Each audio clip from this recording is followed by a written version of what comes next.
I wish this wasn't where we had to start, but it's like a broken record here. Racism in soccer, racism in society.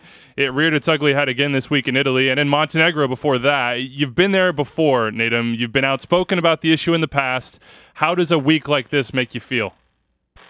It's sad, to be honest, because the way things are, overall things you could say are getting better, but it seems like it's only getting better from a legal standpoint.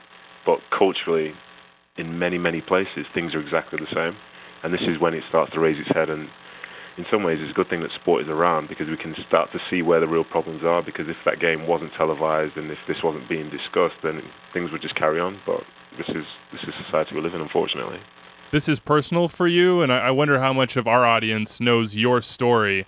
I read some things going back to moving when you were a kid and then 11 years old on the field. I mean, help us understand what it was like for you moving to a different culture as a young age, what it was like for you to experience racism, not just in society, but as a professional soccer player. It was hard, from when I was a child. So I was born in Nigeria, and I came to England when I was 5, 6 years old. And in that time, myself, my family, we were the only black people within the neighborhood.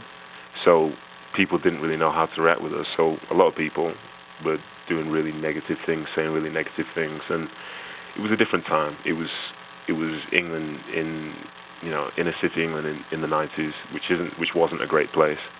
But I survived that. But then as the years went on, although it was less common, it would still raise its head, and it would raise its head. So when I was playing for England under 21s at one point, I was getting abused from Serbia fans in a different country.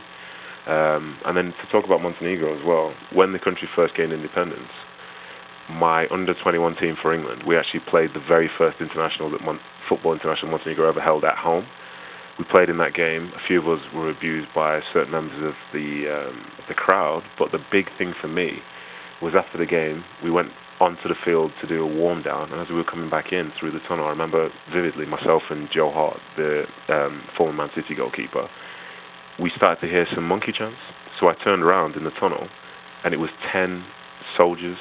It was 10 Montenegrin soldiers with guns standing in the tunnel, and they flanked together as soon as I turned around. So I looked at it and said, well, if this is this place, how can you find change when the people with authority who are supposed to help and protect, this is how they feel and this is how they believe and this is the norm? And then here we are, 10 years on, and Montenegro is still managing to surprise us all. One of the saddest parts of the events of what we've seen over the last week, especially in Italy with Moise Kean, was his teammates and their lack of support for him. You're in a situation like that. Take people into it, help people understand what are the actions you would have liked to have seen from your teammates. What did Joe Hart maybe do? What are the things that staff or other fans in the stadium can do to try and stamp this out, but also try and help the people who feel vulnerable in those moments? I think you need support. I don't think people can necessarily fully empathize, but they can still show sympathy, and understand what could possibly be going on. Like the stuff with Juventus recently was, in my opinion, was a disgrace. I can't say that I know every single fact from it, but the stuff that's being delivered to the public at the moment, it's unacceptable for someone, say for example with Bonucci, someone as senior as him, to more or less say to a player, if you want to, it's almost like saying if you want to be successful in this league as an Italian, you just can't be yourself. You can't be black. Moise Kean is a black player, black Italian. He's scored goals for Italy, scoring goals for Juventus, but he's 50% to blame because he reacted to what was being done to him based on nothing more than his skin color itself. For me, it's completely unacceptable. But unfortunately, at times, the culture in that country can be like that. And one thing that which always... So I don't believe myself to be a negative person, but I know that change is going to be very, very slow, just because when it comes down to it, in some of the places where racism and discrimination overall occurs, it always occurs when the majority is such a vast majority that they don't see the difference between right and wrong. So when everybody when the majority think the same way, is it wrong? When you say to someone, that's racist, you are a racist, they say, no, I'm not racist. But then who are they to say whether or not they are based on the way that they've just treated you?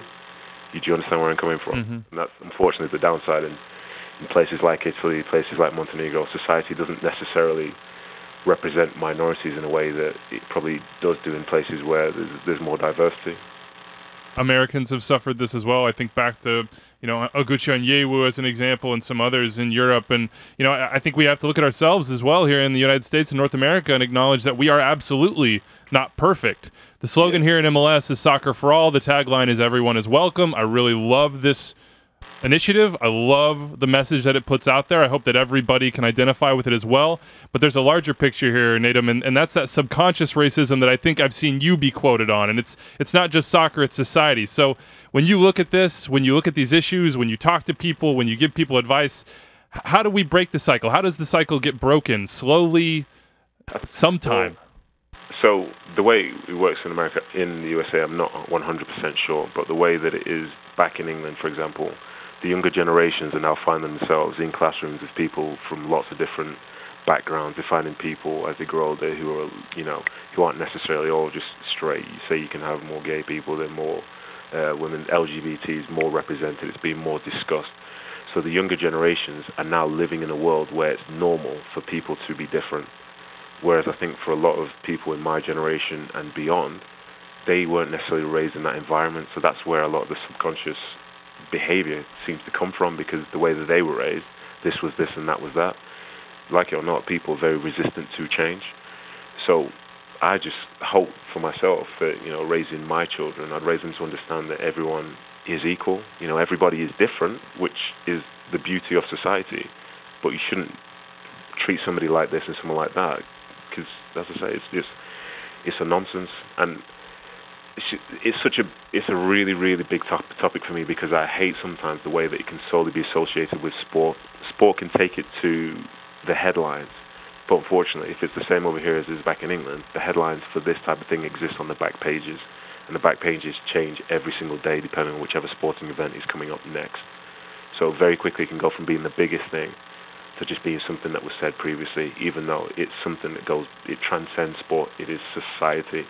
And for as much as it is getting better, the bottom line for me is it feels like it's legally now you can't discriminate against people, but culturally it's very easy to, and it's very easy to in the majority of places around the world, which is unacceptable in my mind. It's awful to have this conversation. We thank you so much for taking the time to do it. I love what you said. Everyone is equal, everyone is different, and that's the beauty of society. Do what you can in your own communities. Do what you can in your own fan base. Do what you can in your own team out there. To those listening, Soccer for All, check out the campaign. And I think listen to what Nedum is saying here, because it's important stuff.